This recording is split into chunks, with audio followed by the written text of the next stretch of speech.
Hello everyone, take 9 I think this is, it's harder than I thought. So after my little introduction video earlier, I'm going to talk about ulcerative colitis. I will touch base on Crohn's at some point, but I don't know as much about it. So if anybody that sees this video would like to comment with some facts, you're more than welcome, and we can discuss it on another video or get like answers in comments and stuff. Sorry, that was my belly growling. That is ridiculous.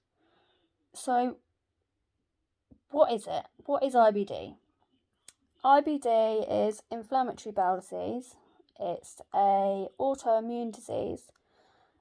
So your body, basically you have a gene, and if you have this gene, basically what happens is you can go through your whole life and it never activates, so to speak.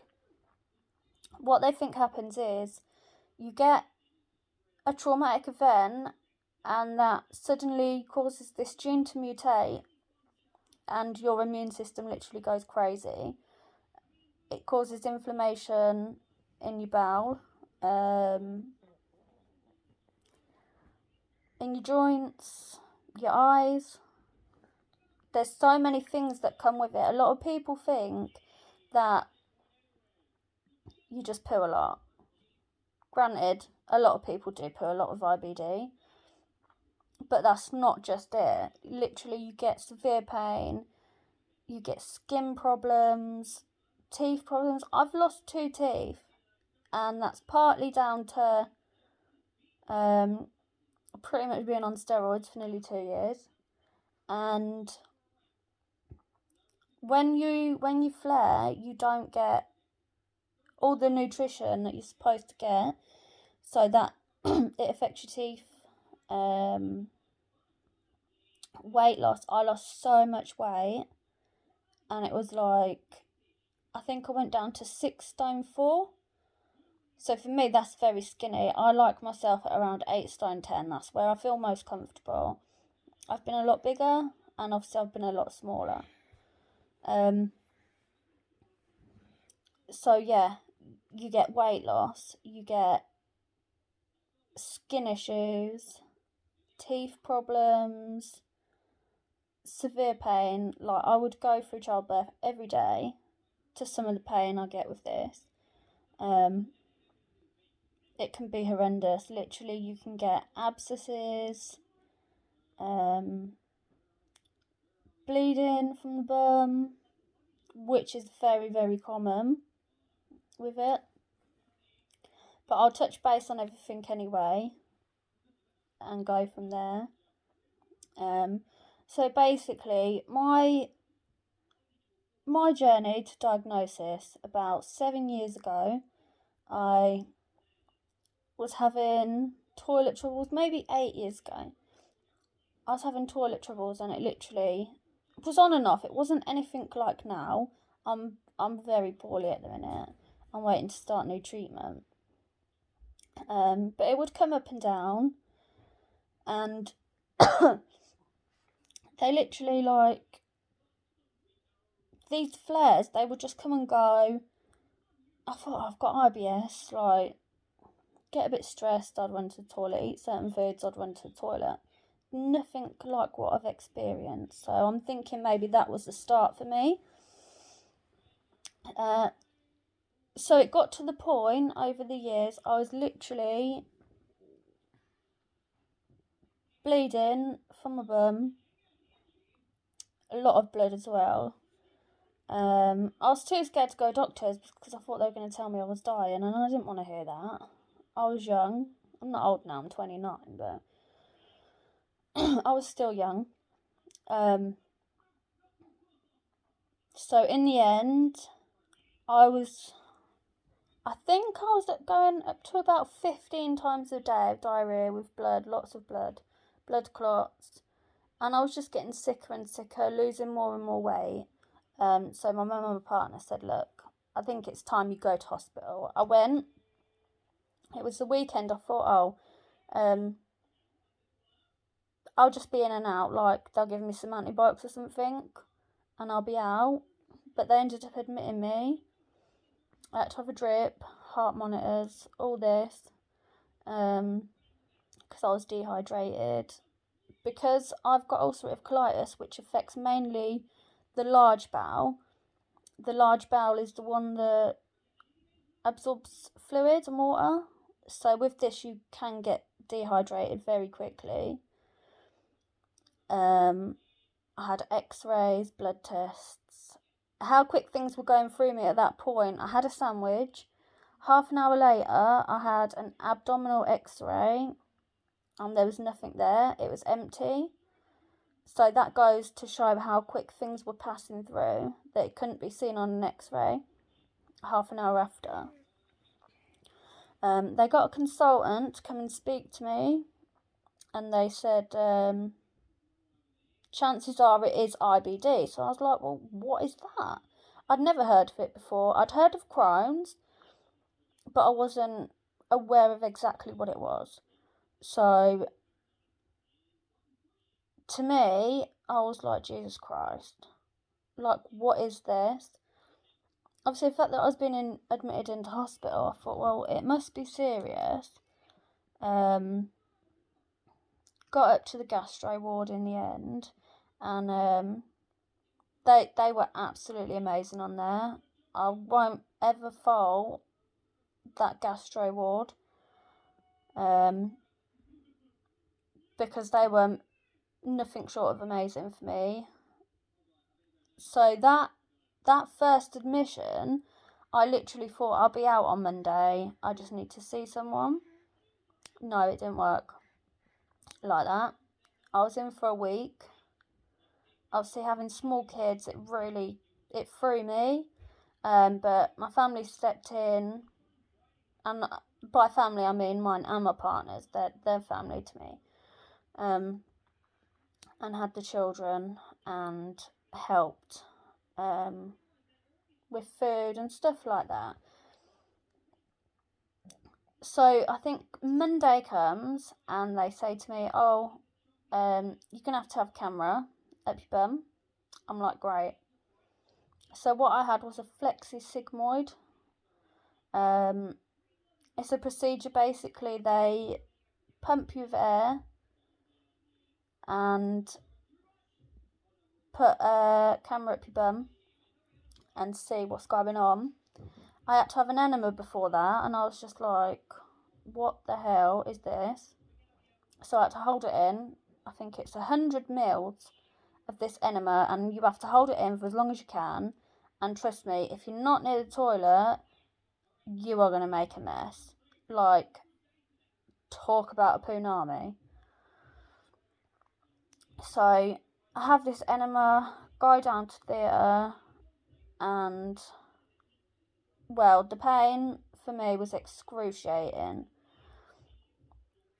I think that's because I was so inflamed and ulcerated and sore in there. It was horrid, but I got through it with gas and air. They took 12 biopsies, and after that I was fine to go back on my way to the gastro ward. They give you paperwork straight after the procedure as well, and they said from their findings they thought it was severe ulcerative colitis.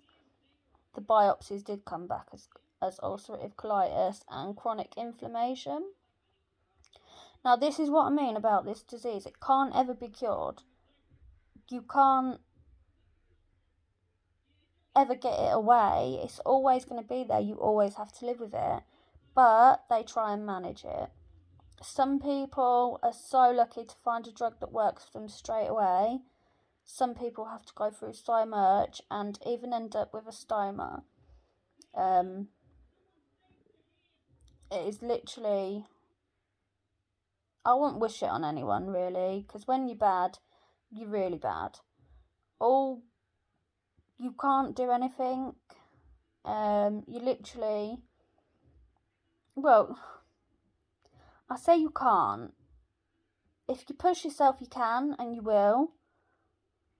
I'm not in a position where I can lay in bed all day every day because I've got children, so I have to get up and carry on. After the flexi-sig, I was literally like getting thrown leaflets at me, medication options, risks, everything like that. And I'm not gonna lie, I sobbed. I was so scared. I knew I was ill. I did not realise how seriously ill I was. So all they do is literally like, they're throwing this at me, throwing that at me. You need to see a dietitian. I had to have these protein shakes because I wasn't getting any nutrition. And it was just rubbish. I was on the IV steroids, I think, for 3 or 4 days, and then I had to get put on oral prednisolone. Devil's Tic Tacs. They are awful. You get swollen, you get angry. The hunger is nothing like I've ever felt before. But they did the job for me that time. And I can't say they work for everyone. Some people they will work amazingly for. Some people will see no response at all, which is what happened to me at a certain course, but I'm currently on them now again. So yeah, literally from then it's literally been battling on and off with different medications, being in remission, going into a flare, going into remission, going into a flare. And yeah, that's my thingy leading up to diagnosis. What I'll cover next, I think, is medication, as I've been on Pentasa, which is a introductory management medication. There are so many meds that you can try. So I've been on them, prednisolone. I've been on prednisolone so many times now.